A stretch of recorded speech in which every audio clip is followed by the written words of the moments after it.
Welcome, baseball family. This week we are waiting for Carlos Correa to sign, giving you hot stove updates, and we will share with you the best and worst of 2022 right now. 9+ Us presents the Baseball Together podcast with your hosts, Blackjack Brad and Kansas City Little Big Briggy Blue Eyes. And now, Baseball Together. Welcome, baseball family, to this week's episode of the Baseball Together podcast. I am one of your hosts. My name is Brad, and as you would imagine, our guy Brig is on my left. Welcome, Brig. How are you? Welcome to 2023. Thanks, bro. 2023 is treating me really well so far. That's good. It seems like it. It sure seems like it is. Yeah, I'm very happy for you. Pretty happy dude right now, Mom Frere. Excellent. Well, I was a little concerned there wasn't going to be a whole lot, but this is what happens when you take a couple weeks off of doing current events, right? Yeah. Doing pre-recorded episodes, and then you come in, and there is a surprising amount of news for it being December and the first weekend January. So let's jump right into it. Let's start with Carlos Correa. The saga continues. The drama, if you will, it's so tense, Brig. Because he was signed, sealed, and mostly delivered to the Giants.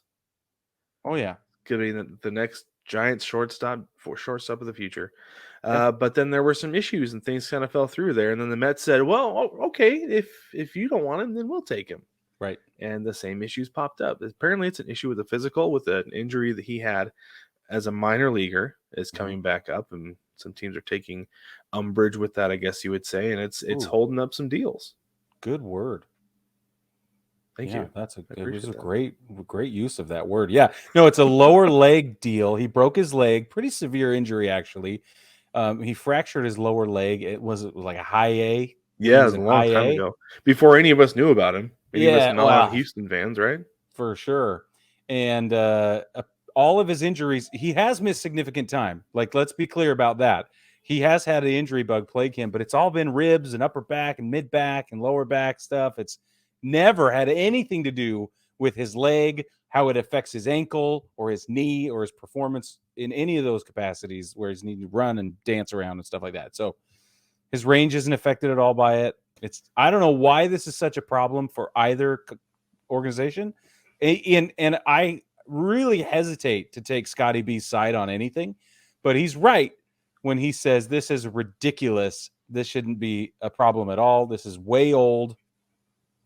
There's no problems. Right. And I wonder if the thing is that these teams are like 5 years, it'd be fine. 6 years, maybe it'd be fine. Yeah. But over a decade, and you want him to be 40 years old when this contract is up, still producing on an injury that could get worse with age. Mm-hmm. Like, I know it's apples and oranges. My dad is not and has not ever been an elite athlete, and he'll be the first one to tell you that, right? Like, he had a tib fib injury when I was 17 years old that still bugs him. For those of you who don't know, that was a long time ago. Wow. So it still bugs him. Yeah, he has a wicked limp from that injury. Really? And he did tell me, because Gordon Hayward had the exact same injury a few years ago. I was like, he's out for like at least a year, right? He's like, I don't know. He's like, he's in way better shape than I am and has world-class physical therapists and doctors working on him. He's like, he could be back. But Gordon Hayward has never been the same. Right. I know I'm talking basketball here, but if that's the injury that Carlos Correa had, and these teams are like, okay, he's been fine for now, but over time, like, is he gonna have issues with tendons, ligaments, muscles? Is it gonna affect somewhere else because maybe he's gonna start limping just a slight amount, and then he's gonna hurt his back again because he's had back issues. Yeah, maybe they're worried that's where that comes from. Well, and it makes sense because let's be honest, the chain starts at the bottom with back stuff. So It's entirely possible that everything going on in his back is starting all the way down at his ankle and his tib fib, for sure. Could. Yeah, I wouldn't be surprised. I don't know. It's interesting, but we were gonna wait to record another episode until Carlos Correa signed, but then it was looking like that was not gonna happen. We're like, we might never record another episode again. So here we are. Yeah, we had to renege that rule. Yeah, we did. But anyway, reports are coming out from Carlos Correa's camp that there are 3 unidentified teams also courting Carlos Correa. Brig, do you believe that at all? I don't think it's 3.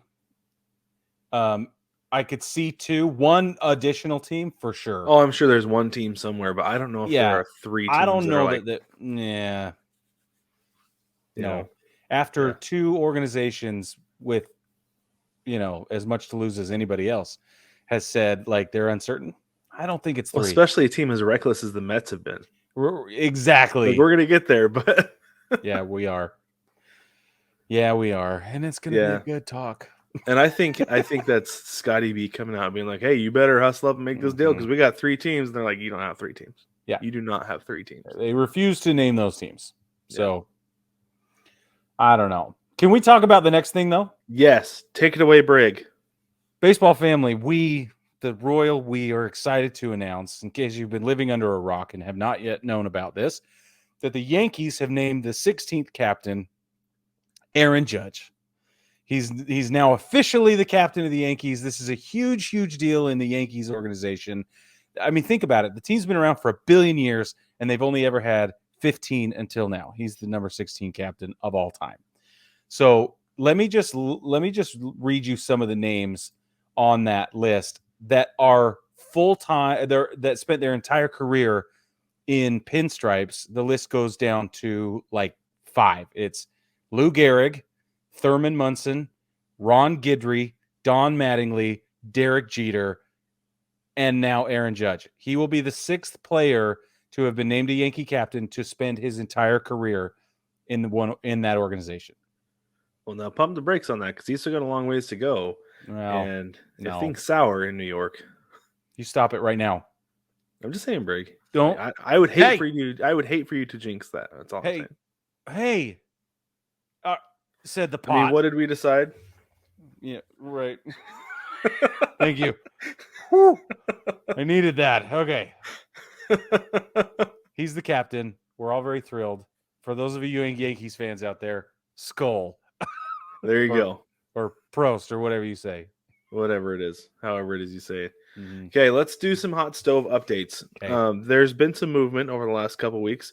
We had Dansby Swanson signed with the Cubs 7 years, $177 million. I don't know that he's the piece that's going to get them back to the playoffs, but it's definitely a start. And to have him around for 7 years, they've got time to build around him to get back there. Totally. They just brought back Smiley as well. So, they're looking at veteran leadership and influence. That's clearly the move here. But I got to tell you, Braves fans, I have it on good authority that Braves fans are not happy about this. That once they saw Freddie leave, they were like, it's okay. Like, it's not okay. Let me make that very clear. They're still not okay. But they thought, you know what, though, but we got Dansby, and he was like the homegrown guy that they were always going to be able to have. And now he's gone. And they said leading up to this, like, oh, he just got married. Let's make sure, of course, there's no communication back and forth. Hopefully they're just giving him time, which I agreed and thought was the right move on behalf of the Braves organization. But then they let him slide. And now what are they going to do for a shortstop? Is this one of those Houston Astros, Jeremy Pena situations where they know something we don't? Because I'm confused. I don't know. And this is the thing is, like, it took him longer. I think it took longer than they would have liked for Dansby Swanson to reach the point that he has. Yeah. Well, right? Okay. Yeah. I think that's a thing. I wonder if they're like 7 years, might have 7 good years out of him. But I think he's reached, like, I think he's in his prime, and you don't let a guy like that go in his prime to gamble on a prospect behind him. Right. Because, I mean, I'm going to go back to the Mariners. I'm going to go back to Jared Kelenic. Jared Kelenic was as sure a thing as you had in Major League Baseball 2 years ago. Yep. And now he is as big a question mark as you have in Major League Baseball right now. Correct. So I feel like it's a bird in the hand is better than 2, or what is it? 2 1 in the hand is better 2 in the bush. There you go. Yeah, that's the one I'm looking for. And I feel like that's what you had with Dansby Swanson. Yeah. You got to hold on. I agree. I don't know why they're letting him go. And with none of the other free agents at the shortstop position are available anymore. So it's just confusing. And unless they sweep in and get Carlos Correa. Maybe they're one of those teams. They could be that third team. Imagine? Oh my gosh. Oh my. A team that doesn't spend money goes and gets Carlos Correa. I could see that, actually. I don't know why. I shouldn't say they don't spend money. They spend money in a little bit different ways. Because here's one for you. The Braves traded for Sean Murphy, who I think is one of the most underrated catchers in baseball, 100%. and then immediately signed him to a 6-year extension worth $73 million. Yep. That's a great move. Big time. Yeah. And I'm super glad to get that dude out of the AL West because I don't want anything to do with him. He's a problem. He's really good. Yeah, he's really good. He's so reliable behind Yeah. the plate, too. Like, he's just so reliable. Yeah, and nobody knows. Everybody forgot because he's playing in Oakland, and it's too bad. Exactly but right. That's just Yeah, true. that's the thing is, like, everybody who's a fan of an AL West team knows, but nobody else does. Yeah. Sean Murphy, to this point, is most famous for his butt, like getting hit by a pitch and found that edit Exactly where he hits home run off his left butt cheek. That's a great meme. That video is so good. If you didn't know, that's Sean Murphy. That's who that guy is. That's right. That's awesome. Amazing. But other signings, we had Evan Longoria go to the Diamondbacks. Brig, I'm excited. Yeah, I'll bet you are. I've always really liked Evan Longoria, and I'm going to get to watch one of my favorite players all year this year. I can't wait. You get this is what, the third Gold Glove they've signed this offseason, something like that. I think so. The second one, but they already because Christian Walker earned the Gold Glove, so that's why there's 3 in my mind because they signed one. Now they've got Longoria, and you had Christian Walker. That's what it is. That's right. Well, and then they made the deal where they sent Dalton Varsho to the Diamondbacks, and Lourdes Gurriel's like, I don't care who we send over, and he ends up going over. I'm like, sweet, yeah. La Pena coming to Phoenix. I'm excited. That's exactly right. Oh, that was the funniest thing. I don't care who we send over there. We want Varsho. Yeah. Well, okay, we're sending you, Varsho, bud. So give him a high five on your way out. It's funny because Gurriel is what, 38 years old? I think I don't know. Those dudes are old. I do know. I think he's 38 years old. Let's see. He is. I've actually got him pulled up right here for something we're going to talk about a little bit later. Yeah. So he's 29. It's the other. It's Yuli Gurriel is like 38. Gurriel. Didn't I say Gurriel is 38? So that's what I was talking about. Was Gurriel? If I was, you're talking about the other one though. Yuli Gurriel is older. Oh, Lourdes Gurriel. You're right. I'm getting them mixed up. Yeah, he's 29. Yeah, you're right. Well, that's okay. Either way, whatever. I don't know, and that's another guy I'm excited to have around too. Right? Those Gurriels are exciting players. They are. So maybe this year the D-backs will actually be competitive. Well, they started competitively in 2022, so maybe they can be competitive to the All-Star break. Maybe. It might be harder to get tickets though, so I don't know if I necessarily want that. Oh, come on! We'll see. That was the biggest anti-Homer comment I've ever heard in my life. You're like, I kind of want my team to be bad because then tickets are cheap and I can see all the other teams coming into play. I'm not necessarily a hometown fan. My team is in Seattle. Yeah. But it's funny. That's funny. That should be a whole thing. It should be. Rooting for your home team to be terrible so that it's cheaper to go to games and it's not that hard to get a ticket. Oh, man. I'm going to start something, Brig. I'm going to start something. Yeah. Speaking of hometown teams not being great, Gene Segura signed with the Marlins 2 years, $17 million. That blew my mind. Couldn't believe that. Yeah, I don't know. Very surprised by that one. Nathan Eovaldi to the Rangers, 2 years, $34 million. The DeGrom effect in place? No. I don't know why everybody's getting me hate on this Rangers thing, but I'm talking about the Rangers right now, dude. I know you are, but just watch. Just wait. It's not going to be 2023, but just wait. No, because it's Seattle's year in 2023. Right. Oh, or it could be Cincinnati. Yeah. Okay. Okay, more. Let's just go through the hot stove real quick. Corey Kluber to the Red Sox, 1 year, $10 million. James McCann traded to the Orioles. I thought that was interesting. The Orioles brought in a catcher. Yeah, I love this. I love this because it's got to be strictly for mentorship. Mentorship, right? Yeah. For Adley, totally got to be. And then Craig Kimbrell to the Phillies, 1 year, $10 million. Michael Conforto, not to the Mets. Conforto, didn't he go? I have on my notes. He went to the Mets. He went to the Giants. He went to the Giants. And this is something I saw this meme. I thought it was really funny. There was a tweet. They said, "I'm sorry, Carlos Correa, you do not meet the rigorous standards that it takes to play for the San Francisco Giants. Welcome, Mitch Haniger and Michael Conforto to the San Francisco Giants." Yeah. Nobody has missed more time combined over the last 2 years than those two dudes. And I love me some Mitch Haniger, but that dude, like, he has it rough with injuries. Just can't stay healthy. Yeah, such bad luck. So. Anyway, good luck, Giants, with that. Both dudes. I wish Haniger the best, but man, such bad luck. And then Will Myers and Kurt Casale signed with the Reds. In the meantime, the Reds DFA'd Mike Moustakas. Yeah, I was surprised by that. I was too, and I'm surprised that he's still out there. I think that's what I was surprised about the most. I was like, Moose is still playing. Well, it's not so much that. I'm surprised somebody hasn't brought him in. What do you mean brought him in? Like signed him, that he's on the market still. I just forgot about him, probably because he's playing in Cincinnati. Well, he was, I think, wasn't he part of the, wasn't he a piece in the Soto trade? Because he was in San Diego. Oh, yeah, that's right. Yeah. He was, wasn't he? You really lost track of Moustakas. Wow, I really have. I have no idea what's going on. What I haven't lost track of is Pete Rose. Okay. Yeah. Speaking of the Reds, let's go in here. Pete Rose, he has placed the first legal sportsbook bet in Ohio, and he's decided that with his money, he bet that the Reds would win the World Series in 2023. That's the bet he placed for the first ever. Now, nominally, as a gesture, it's terrific, right? Like, let's just give credit where credit is due. Right. Nobody had to put him up to it. It's the biggest political move of all time. It's layered with storylines and meaning and all that, but I hope it wasn't more than like $3. Well, look at this, Brig. So currently I have the Reds at plus 25,000. 25,000 to win the World Series. So if he bet $1, he would win $250. He's going with he's taking the action on that one, Brig. That's what he's doing. Boy, he's a gambling man. I was just gonna say, you got to know when to hold him.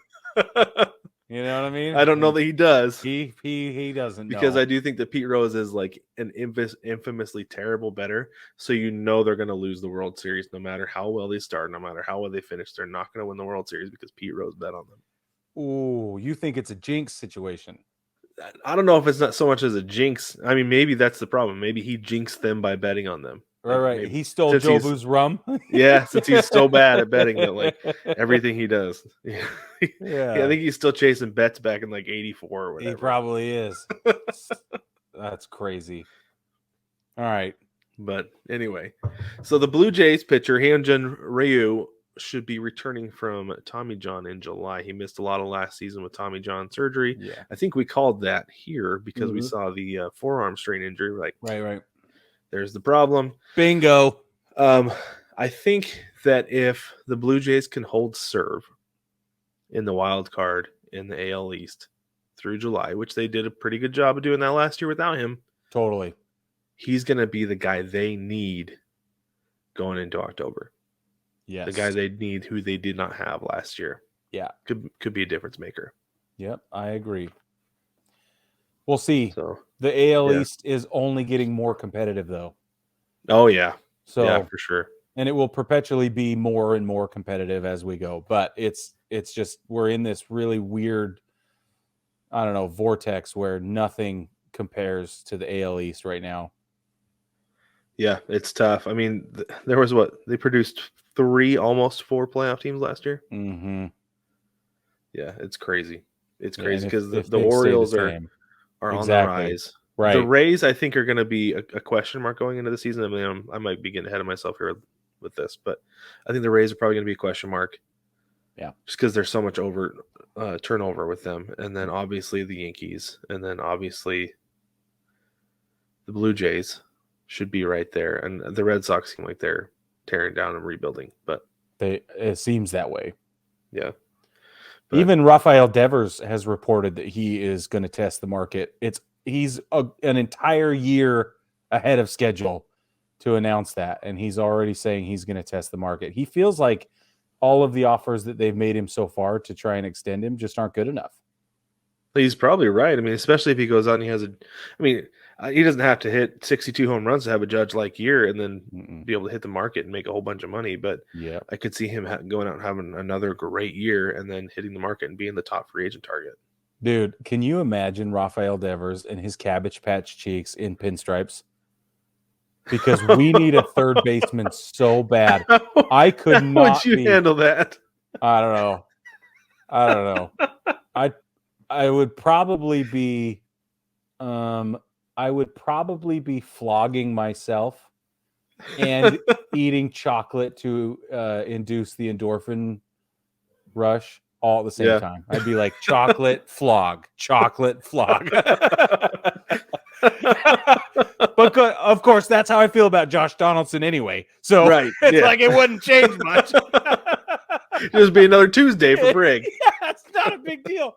Chocolate flog. There you go. All right. Anyway, let's stick with international baseball players here for just a little bit. We're talking about, for those of you who may have lost track, we were talking about Ryu with the Blue Jays there for a minute. But let's go to Cuba for a minute, Brig. Let's talk about and head to Cuba. The U.S. is going to let Cuban-born players, MLB players, play for Team Cuba in the World Baseball Classic, and this changes freaking everything. Everything changes now because go ahead. Well, because you've got Cuba playing in Taiwan in the pool play, the opening round of the World Baseball Classic, and you look at who they have. Yeah, MLB players from Cuba are going to dominate that. Can I just read a couple of these names off for really quick? Please do. Okay, Aroldis Chapman, Yuli Gurriel, Jose Abreu. We'll go ahead and say Yasiel Puig just because that could happen. He could be there, yeah. Yandy Diaz. Let me go down here. Don't forget Jorge Soler. Jan Cespedes. That was a joke. Okay. Anyway, those are some big names already. Yeah. There's more. I don't want to keep Yonder Alonso, Jordan Alvarez. Yasmani Grandal. Be afraid of Jordan Alvarez, by the way. Absolutely. The whole world should be afraid of him. The entire tournament, it needs to be afraid of him. Yeah. Because nobody has pitching that can slow him down, and definitely nobody in that pool. Because that pool includes, I don't have it pulled up right now, but I'm just going to go off memory. Chinese Taipei. Yeah. Cuba, obviously. The Netherlands, Italy, and Panama. Yeah, nobody's going to stop freaking Jordan Alvarez. No. I don't think any of those teams would put up much of a fight against Cuba anyway because their baseball federation is incredible. Like they have entire academies dedicated to players' development from the age of 6 or 7 on. Yeah. I just made that up, but it sounds right. But no, I know what you're talking about though. Like, yeah, those baseball academies. It's like they treat baseball like most countries in the world treat soccer. Yeah, they do. So that's why they all defect to come play Major League Baseball because they're not allowed to earn a paycheck in Cuba. That's right. They're just told that's their lot in life is to play baseball without any money. It's nuts. Yeah. So I'm curious. I just saw this news today. I think it's a couple days old, but I'm curious what it's going to do to the betting odds for the World Baseball Classic in like a couple weeks, because the U.S. is the betting favorite. A couple weeks ago, I was talking to our buddy Zip about it. I think that they're plus 250. Okay. And I'm curious how much it's going to move with being able to bring in Major League Baseball players to play for Team Cuba, because it's dangerous. It's dangerous. Well, and it's going to depend on the commitments that start coming in. Yeah. So I want to know who's in charge of so the players obviously can volunteer themselves, but then the team is going to do a recruiting push now that this has been authorized. So it'll be interesting to see which direction the commitments come from, like where they originate. I don't know. Mm-hmm. Yeah. That'll change the odds as well. Every time a commitment is made, I'll bet those odds change. They could. Yeah. Yep. So we'll try to keep track of that as much as we can. Let's move over to Korea briefly. KBO MVP Jung-Hoo Lee is going to be posted after the 2023 season. He's currently playing for the Kiwoom Heroes. If you don't know who the Kiwoom Heroes is, you can go watch our video about them from 2020 because that was the only baseball we had at the time. That's right. So big facts, bro. Yes, big facts. I feel like this could be another big deal for baseball. Like there's always a player coming over in the last several years. I guess there's been a player coming over from Japan who's been a big deal. Yeah. You know, starting with Shohei Ohtani, and obviously nobody's been as big of a deal as Ohtani, and probably ever will be because of who he is and what he does. But he is. Let's see. It says the 24-year-old Lee won the league's MVP after hitting 349, 421, and 575 with 23 home runs, 36 doubles, 113 RBIs. That was last season. Wow. So this is going to be a big deal. He is a left-handed hitter. Ooh. So that's a big deal. Plays Even outfield. better. Even better left-handed outfielder. He's probably got some gas, too. I'll bet he runs. Oh, I'm sure he does. I think I remember his name from watching the KBO a couple of years ago, if I remember right. And the Heroes were not fantastic, but they had a couple of bright spots. But anyway. That's really exciting. So somebody to keep track of in free agency next year. Okay, real quick, Trevor Bauer was reinstated by Major League Baseball. An arbitrator. Speaking of keeping track of. Yes. An arbitrator ruled that his suspension should be ended. And so his suspension is over after it's like 190 something games, whatever, or 190 something years. You know, it's kind of what it felt like. It feels like he's been out a lot longer than he has, honestly, for sure. So the big question, Brig, do you think the Dodgers will bring him back? It sounds like they're not going to, but do you think they will? No. Nope. I don't either. Do you think anybody signs him? We talked about this before. So we had a little conversation on the group, on the Facebook group about this. Yeah. Go ahead and share your thoughts, then I'll share mine. So go ahead. Well, okay. So I think there are some teams that are going to be desperate enough to bring him in. And I think he's capable for sure. I think it's going to be a matter of personality, behavior, cohesion, clubhouse dynamic, whatever those considerations might need to be. But there are a lot of guys who have a lot of problems that get second chances in clubhouses and with teams that you know what? Like we talked to Samson. David Sampson's like, we don't care. You know, if he can perform his functions, then, you know, the duties of the job come first, and that's all we care about if it makes sense financially. So I think that there are going to be teams out there where it does make sense financially. And if they can they're just going to write some stuff, a little extra padding in the contract to make sure that he minds his P's and Q's. That's it. Yeah, I think so. And my thing that I said on the Facebook group is I think that there will be 29, 30 teams who will want, or I guess 28, 29 teams that will bring him in, or at least consider it. Yeah. And what they'll do is, and I learned this from Samson, this is the thing that teams do, is they will let it leak out to the media, say, we're considering talking with, or we're talking to this guy's people, to gauge public perspective of the whole thing, to be like, are fans going to boycott? Are they going to burn jerseys outside the stadium? You know, are they going to legitimately be upset to the point where this could hurt us financially? Right. Then we won't bring him in. But if it's not that bad, we'll go ahead and bring him in anyway. And as far as the clubhouse goes, Brig, have you watched Ted Lasso yet? Not yet. I'm sorry. I keep meaning to. Okay. Your homework assignment this week is to watch at least the first episode of Ted Lasso. Okay, then you have to watch Slow Horses. Okay, done deal. Same platform. Okay, perfect. Right. Okay. All right. So what they do in Ted Lasso, though, is the season 2. Oh, shoot. I shouldn't tell you since you haven't Don't tell me anything. Take your headphones off for just a minute, Brig, because I have to make this. Well, what if the baseball family hasn't heard it? Well, I just don't want to spoil it for you. You don't care about them. Anyway, they make a move that's questionable, but it works out. Okay. Thank you. There we go. I knew you had it in you. Shoot, Brig, go watch your show, man. Oh, samesies, bro. Right back at you, homie. Gary Oldman's fantastic. He's fantastic. The ultimate power move is to just break wind wherever you want. And that's like half his character. It's awesome. Everything he does is gold, though. Anyway, it is gold. Yeah. All right. Let's finish with the Mets. Wait, hold on. I want to talk Trevor Bauer for 1/2 more second. Sorry, go ahead. Where do you want him to be? If I'd you take him in Seattle. Right. See how easy that was? Yeah. Yeah. Dude still throws 97, 98. He hits his spots. He's a Cy Young Award winner. Yeah. Hasn't lost a whole lot over the time. Hasn't had a whole lot of traffic or a whole lot of bullets out of that gun the last couple of years, if you know what I'm saying. Bingo. And bring him in 4th, 5th starter. I don't care. Yep.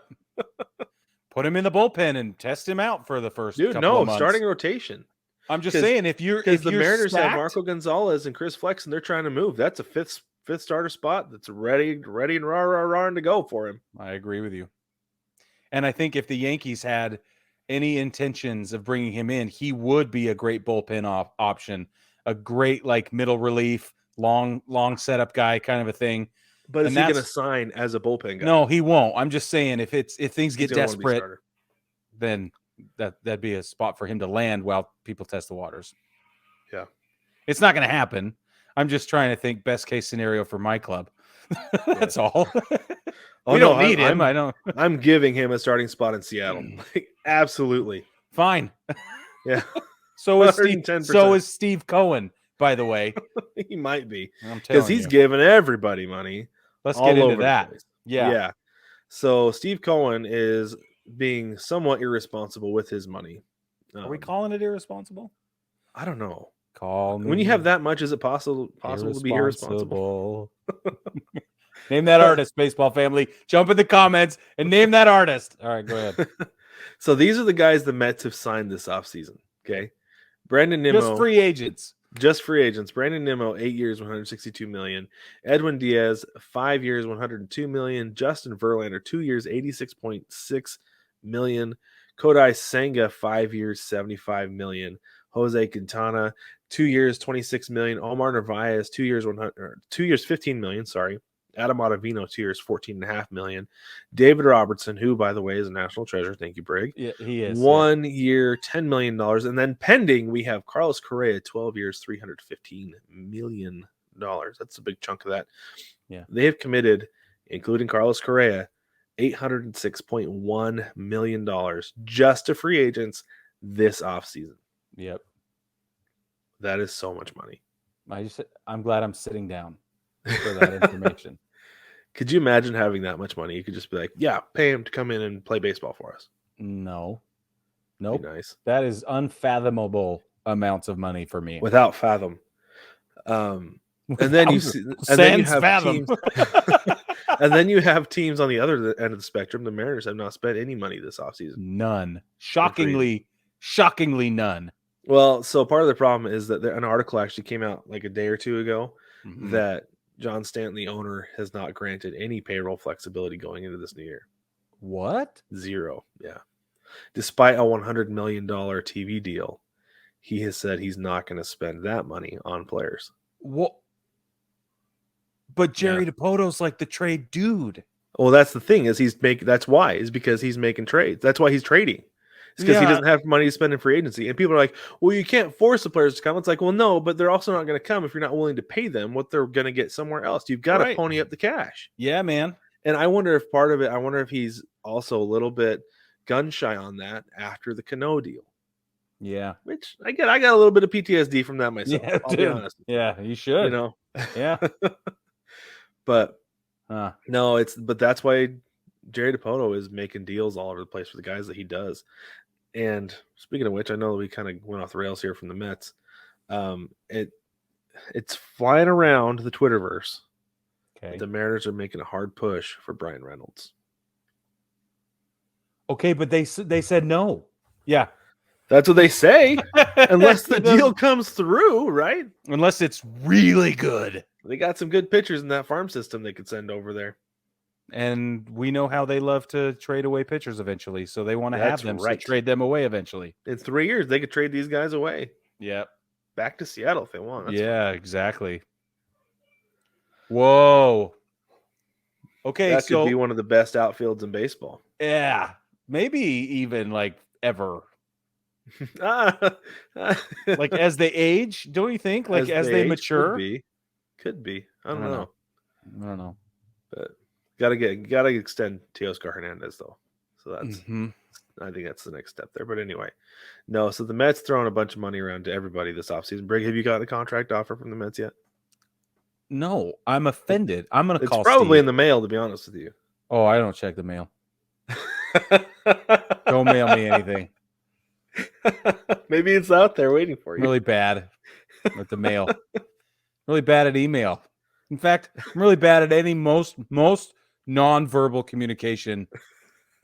That's not true. I'm really good at nonverbal communication. I'm just better when we can talk to each other. Yeah. I'll text you. That's it.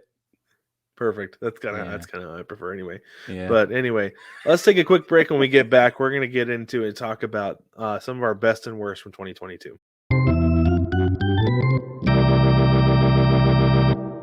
Welcome back, baseball family. We are going to get into our best and our worst moments of the 2022 season. As you may have guessed, Brad and I did not previously discuss the method nor the madness to how we built our lists. And we'll see if there's any overlap this time. I'm going to be shocked if there is, honestly. But we'll find out. It'll be great. I'll be shocked. We're going to lead off with our worsts. We're going to go in ascending order from least bestest to most bestest. And least worst to most worst? No, we're just going to do our crappy stuff first and our good stuff second. All right. Yeah, I think we learned our lesson when we were wrapping up the season. Oh boy, we sure skewed negative, didn't we? Yeah, let's skew positive this time. So Brad, why don't you tell us one of your worst moments from the 2022 season? Okay, one of my worst from the 2022 season. So I did this just like I did worst blank, right? So my first one is going to be my worst team from the 2022 season. Okay. And it's not necessarily the team that finished with the worst record or the team that, I guess it's the team who showed up the worst. And for me, it was the LA Angels was my worst team of the year. We talked about it before a couple weeks ago. This team, they started off super hot. They were in first place in the American League West. They had a winning streak. And then the wheels fell off and things really got out of control. They fired Joe Madden, continued to lose. They got into a brawl with the Mariners that they instigated, by the way. The Angels instigated, not the Mariners. And I think that was something that they had done as a way to try to light the fire. And it lit the fire for the Mariners because they ended up rattling off winning the next 14 games. Right. But then the Angels continued to plummet. So just a bad year all around for the Angels. Mike Trout was diagnosed with a major back problem. Yeah. Anthony Rendon missed the majority of the year with an injury. Just not a good time for the Angels. They were my worst team of 2022. Nice. So I took a more broad approach and I just went with moments, worst moments overall, worst, however they may have impacted the game either that day or long term. And that's when I'm going to get into my first one. I am disappointed that the lockout happened at all. That's one of my worst for the whole season, is that we actually had to go to a full-on lockout and that things got that heated and that ugly between both parties. I think that there could have been lots of ways to resolve it beforehand. We've talked about that ad nauseum. I don't want to get into it too much, but it's one of the worst things that happened this season was that the lockout happened at all. Yeah, I absolutely agree with you. That was definitely one of the worst. And it got so bad that it looked like we weren't going to get baseball for months. Mm-hmm. Right? And that's bad. Yeah, like we had friends who were like, I'm not doing anything until I see that there's going to be baseball. Die-hard baseball fans. Yeah. We had die-hard baseball fans that are friends of ours say, I've had it. I'm out. I don't care anymore. Until something happens, I'm not putting up with this. Yep. Exactly. And I don't blame them because it was really, really ugly. That is worst. That is worst. So should I go with another worst or should I go with one of my best? Should we go every other? Or should we just let's do every other. Okay. No. I don't know. What do you think? I don't know. Well, I don't know. Let's go every other. I think we should go every other so it's not like an entire clip of all the worst. Okay. Okay. I was panicking. So my first best, I'm going to go with best value this year. Okay. Okay. So my best value is in Shohei Ohtani, and I say this all the time. And I'm going to get real specific as to why. Shohei Ohtani made $30 million this year. That's a lot of money. Yeah. But you have to think of Shohei Ohtani this way. You're getting 2 All-Stars for the price of 1. Right. You got the 4th place finisher in the Cy Young for $15 million. You also got the 2nd place finisher in the MVP voting for $15 million. You get Shohei Ohtani has got to earn like when he hits free agency next year, I feel like he deserves to be paid maybe 125% of the top paid player in the league, and you're still getting him at a value for that reason. Wow. That you're getting 2 of the best players in the league in one. I think the teams have to take that into consideration. He's a unique circumstance. I have never thought about it in terms of actual dollar bills like that. And you make a terrific point that for $15 million, you're going to get a Cy Young candidate as well as an MVP top 5. Yeah. Holy crap. And it's not just an MVP Cy Young award winner. You're getting an offensive MVP. Totally.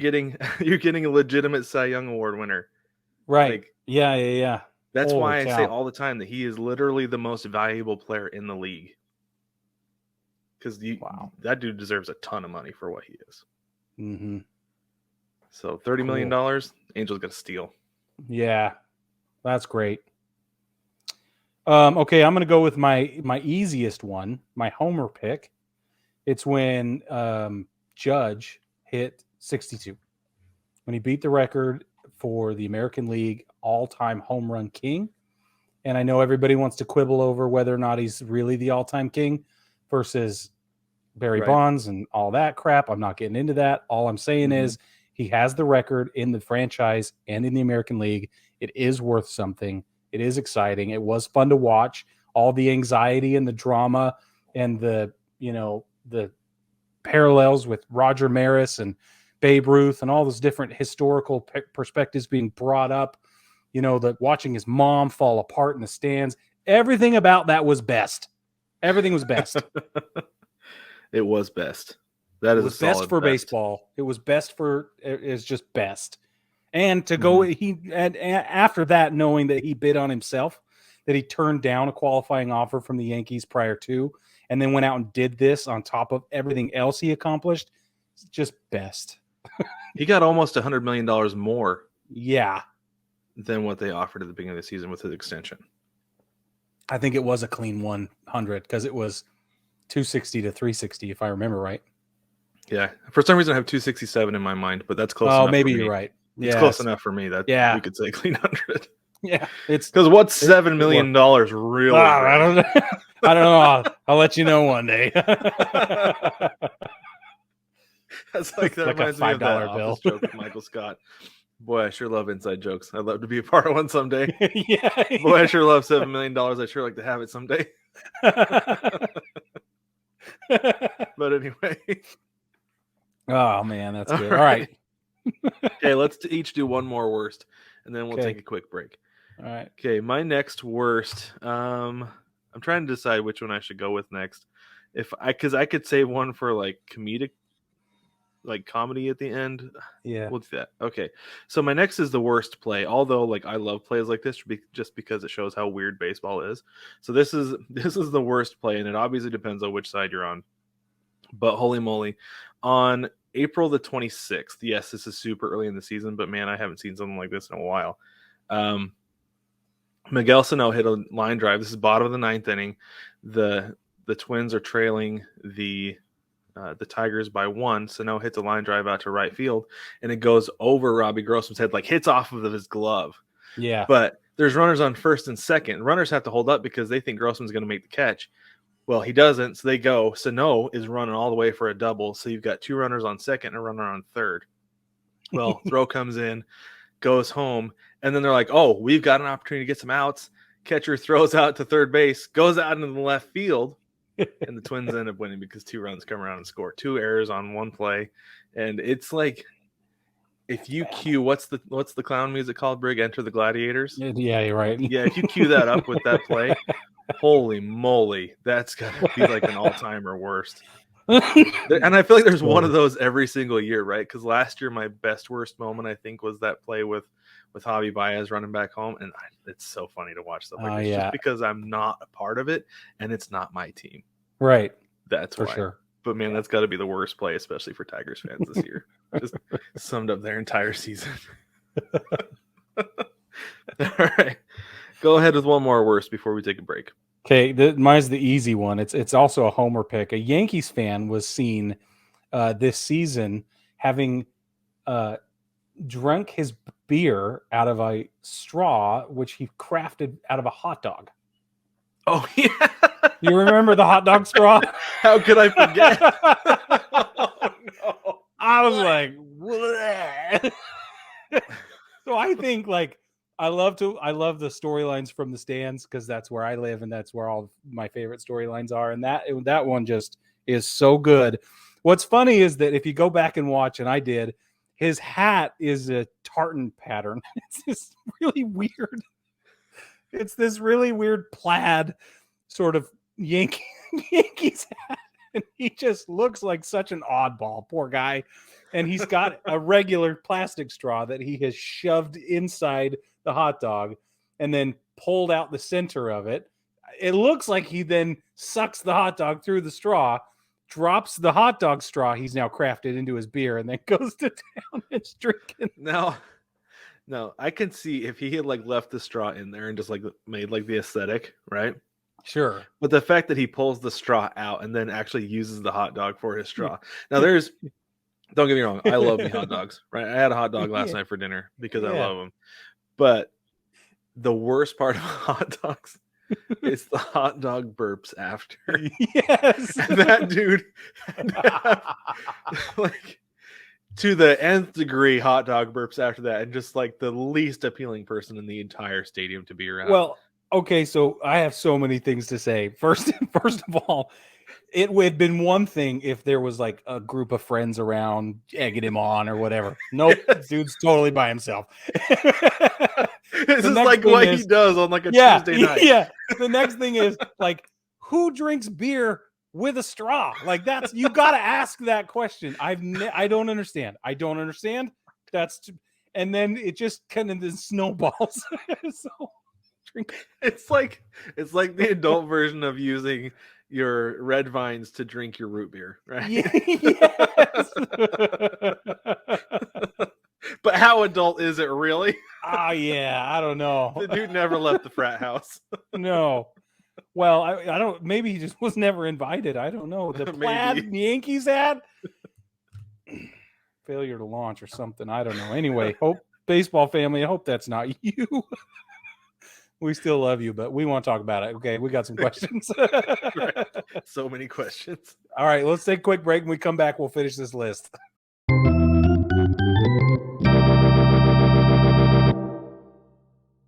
Welcome back, baseball family. We are talking about our best and worst of 2022 of the season.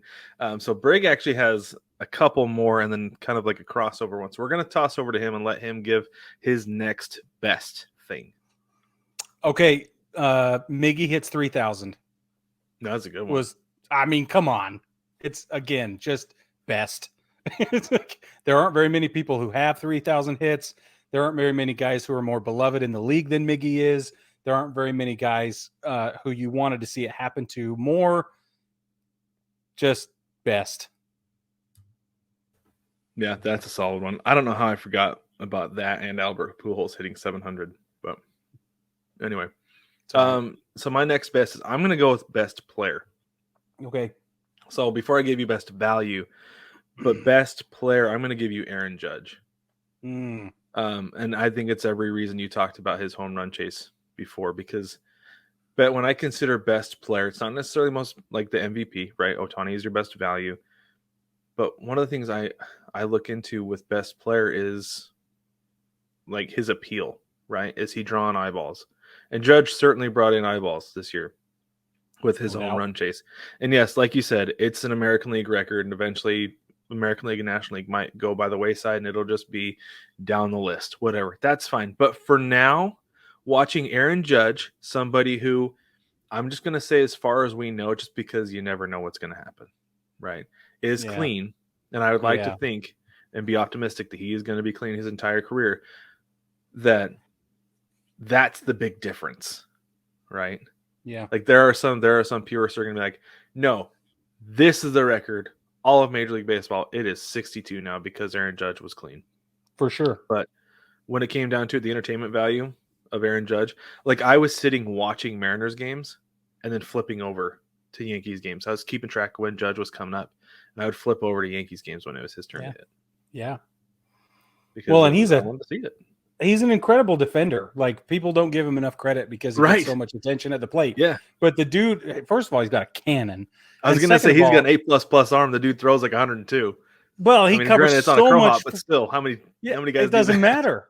He covers so much ground on top of that and is capable of really eating up that outfield distance. So it doesn't matter where he plays. And we saw him prove it in center field a bunch this year too. I think he's amazing. He is an incredible, and I think Giancarlo Stanton as well, because I don't think that dude gets enough credit for his athleticism. But Aaron Judge is an incredibly athletic 6'7". Like, he could probably like do well in basketball. Oh, not everybody who's 6'7" can. Yeah. Or taller, just because that's a lot of body to move around, right? Yeah, exactly. So, yeah, no, he is incredibly athletic. Defense, offense, all of it. He is, to me, he was the best player of the year, and a lot of it has to do with the home run chase. It's great. That's awesome. Give us your last worst, Brig. I'm just gonna say Zach Hampel. Yes. Zach Hampel should just run away with all kinds of worst awards ever, right? It's like the worst. And you can love or hate what he's done. First of all, he has given some attention to the game, which I think is valuable. Like, we have to say that, but it's the wrong kind of attention. When you're pushing kids out of the way, or when you're coming up, stories about dog piles that have gone awry in all sorts of negative, violent ways or whatever. I don't know. I don't like the way he's handling it, but you know what I don't like more is that he finds himself in the right place at the right time that often. And I think that's what pisses me off as much as anything else. Yeah, that is really annoying. So I remember, I will never forget this, Brig. When I was like 10 years old, 11 years old, Ken Griffey Jr. was on the cover of SI Kids. The headline was Jolton Jr. I'll never forget it. Yeah. And in that issue, there was an article about Zach Hampel. This was freaking forever ago. Well, yeah. And he's like, I'm going to give you tips as to how to get a home run ball from your favorite player. And his tip was, go for batting practice and go to their pole side. I was like, I'm 10 and I know that. You're stupid. Right. So ever since then, I have had like no use for the dude. Yeah. And seeing him and everything else that goes on, I'm just like, whatever, man. I've just had it. I've had it with Zach Hampel. I have too. I absolutely agree with you. Worst. Yeah. The worst. Yeah. All right. Give me one of your best, Brad. Your last. Well, let me give you my worst and then I'll end with the best. Oh, yeah. Sorry. Okay. So I'm going with worst person. I very well could have done the same one you did. But as far as Major League Baseball goes and players for 2022, my worst person is Fernando Tatis Jr. That is solid. And a lot of it has to do from where he went, where being like, this dude is the best, right? Like, he was the golden child. He was the face of the league, to all of a sudden he gets all this money and then he goes and he's doing stuff he's not supposed to be doing in the off season, riding dirt bikes. And I understand there are all kinds of guys who do stuff they're not supposed to be doing.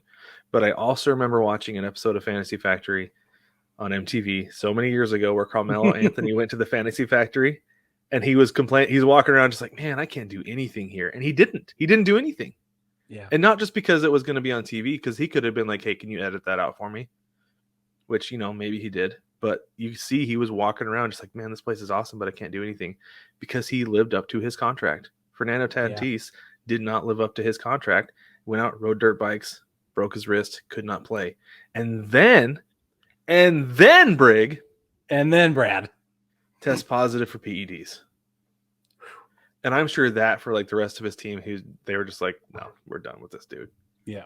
Like, don't even like mention him the rest of the year. We're not going to even go there. And then I'm curious what it's going to be like when he comes back, because the Padres, the more games they played in the postseason, the more it knocked off of his suspension. So he's going to get to come back sooner. Right. But I'm curious the dynamic of that clubhouse in spring training when he's there. because you can play in spring training even though you're suspended because they're not regular season games. And then what happens when he comes back in the season, what it's going to look like in there. Depending on if he stays with the Padres. Can you move him though? Yeah, you could. I don't know if you can. I don't know. Take him. I don't know if you can trade a suspended player though. Well, I don't know about that either. Like, yeah, I'm not sure, but I'm sure that there would be somebody who would buy really low. But he's got a big fat contract. They would inherit a lot. I'm just saying that I think we should spread this conversation out to whichever clubhouse he ends up in. I don't know that it's going to be San Diego. Right. Yeah, because they brought in Xander Bogaerts. So right. He's certainly playing shortstop for them. And Tatis is going to go to the outfield, which he's not going to be happy about. Because he said before you paid for a shortstop, not an outfielder. Yep. Be interesting to see for sure. Yep. All right. My last bestest. Lastest, most bestesses. You actually brought it up. It's Albert Pujols. Oh, but nice. It's more than just him hitting 700. It's because he did it in a Cardinals uniform. It was his last season ever. And then he steps on the mound and records a win. Everything that could have gone right for Albert Pujols this year did. They even made it to the playoffs. I know they didn't make it deep into the playoffs, but they made it to the playoffs. He got to rub off some of that love and some of that mojo and some of that postseason experience and everything onto a bunch of younger guys. I think everything went right for the Cardinals organization regarding Albert Pujols, but Albert Pujols had one of the best last years of a career we'll see in a long time. Yeah. He almost had a better year this year than he had most years in Anaheim. Oh, yeah, exactly. Which is crazy, but because he was there for so long. But yeah. No, that was a great year for Pujols. But the poetry of it, right? The storyline and it's just the best. Yep. That was awesome. Great year by Pujols. Yeah, I definitely think that's one of the I like I said, I completely forgot about it. I should have that as like my top moment. But instead, I went with best game, and this is a homer pick. Absolutely a homer pick. And I could do two or three with this. Because I could take the best moment, and that would be Cal Raleigh hitting the ball off the Hit It Here Cafe to clinch the playoff spot for the Mariners, because that was enormous, ending that drought. And then I could pick the best game being game 1 of the wild card series where the Mariners went out and dominated the Blue Jays. But no, for me, the best game for the Mariners this year was game 2 of the wild card series, where they came back, they clawed back, it looked like they were down and out, just crushed, and they would have been eliminated, but they would have even the series, and momentum was swinging towards the Blue Jays. Right? Like, it didn't look good. It was like, oh, well, one series and done, at least they got in. But no, they came back, won the game in dramatic fashion. That was so exciting. So good. Holding the position, rally position was born out of that game. Right? Well, I told Joel that he could not turn the game back on because we have to hold positions. That's right. For those of you who may have forgotten or heard about that. And we'll get more into rally positions, I think, as we get into the season. That's going to be a whole thing we're going to do. But but yeah, game 2 of the wild card series with the Mariners and Blue Jays for me was the best game of the year. So stressful, so much fun, but that's what sports are supposed to be, right? Yes, stressful and fun, and that's why we like to watch it. And that's what makes it a good time. So that's surprised you didn't go with the 18 inning against the Astros. Oh, if they had won, that would have been best game. Okay, yeah. The fact that they ended up losing freaking 1-0. Stellar 2-1. But yeah, no, game 2 was exciting. Just so much fun to watch, though. I loved it. I agree. Okay, I have one more, and this one straddles the line on both sides. The worst is that Vin Scully passed away. That sucks. But the best is how everybody handled it. I think it was really, really well handled by the Dodgers organization, by everybody in Major League Baseball. The fans, I feel like, recognized it for what it was, which is something that doesn't always happen when a legend passes away. Mm-hmm. So, all things considered, I thought that was one of the crowning achievements of how 2022 went, was Vin Scully's sad departure from us and from our baseball family, but the ability that we had to honor him and do it right was awesome. Yeah. So when did he retire? Was it last 2 years ago? He retired? I'd have to look it up. Because I feel like with Vin Scully, it was one of those things where he didn't want to retire for a long time because he knew once he did, he would pass away. Yeah, Right? it says he was active till 2016, from 1949 to 2016. Okay. So, he retired at 88 in 2016. It doesn't feel like that long ago.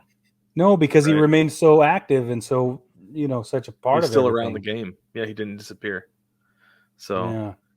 retired in 67 2016. summers. Yeah. And Wow.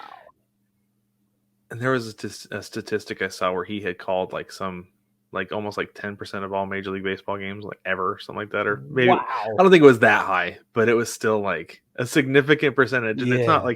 it's not just Dodger games; it was all games Right. ever that had ever been broadcast on radio. Yeah. He probably did call 10% of all playoff games, though, because they called him in for Probably. World Series and stuff. And the fact that Dodgers were so successful in the playoffs over the course of their franchise history. I could see that. I could totally see that. So, yeah. Anyway, there's my last one, straddle the line. I like it. That's a good one to end on. Baseball family, let us know what you think was the best and worst anything of this entire season. Best moments, best player, best person, worst person, whatever you want to do. Yeah. Send it our way. Let us know what you think. You can jump in the mailbag and send those over. There's a link in the description of every single episode, or you can just drop it in the comments on YouTube. That is welcome as well, and we will respond to you. And if we like it, maybe we'll bring it on the show. Maybe that's what we'll do with that. Totally. Don't forget to jump on Patreon as well. Patreon is the best way to support the Baseball Together podcast and all of our efforts, both here on the show, on YouTube, social media, etc. You can do it at patreon.com. Search for Baseball Together. We have tiers of support as low as $1 a month. We have $5, $10, and $15 of support as well. Each come with their own package, of support from us and your own perks and different benefits that come with it. So jump on there. And if you like what we're doing, we'd love having help keeping doing what we're doing. For sure. And don't forget to like, subscribe, rate, and review the show. Let us know what you think about the show. Subscribe on YouTube so you don't miss an episode ever at all. We always do bite-sized versions of every single episode in clips because we know not everybody has the time to watch or listen to the show. That way you can just get it in little clips and segments. But baseball family, thank you so much for joining us. We will catch you next week.